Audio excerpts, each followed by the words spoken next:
இதை பார்க்குற நேரத்தில் எல்லாம் ஒன்று மட்டும்தான் நினைவுக்கு வருகிறது. அன்றைக்கு நீங்கள் காசாவுக்கு செய்தது இன்றைக்கு உங்களுக்கு நடக்கிறது. இதே மாதிரி தானே காசா மக்களை ஓட விட்டிய, இதே மாதிரி தானே காசா மக்களை தவிக்க விட்டிய, இதே மாதிரி தானே காசா மக்களை பயங்காட்டினிய. ஆனால் இன்னைக்கு நிலைமை என்ன? அந்த மக்கள் இவ்வளவு பிரச்சனைகளிலும் தாக்குப்பிடித்துக் கொண்டிருக்கிறார்கள்.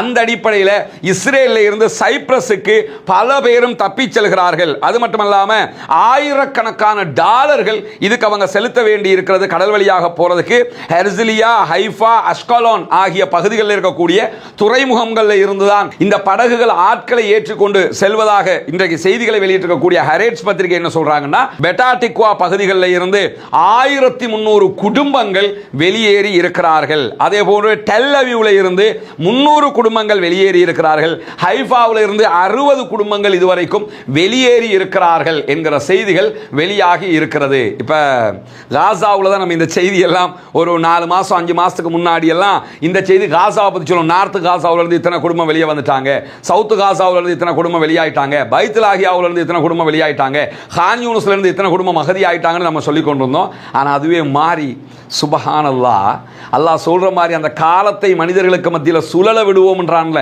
இப்போ எப்படி சுழலுது பார்த்தீங்களா? எவ்வளவு வேகமாக சுழல்கிறது என்பதை கண்ணுக்கு முன்னாடி பார்த்து கொண்டு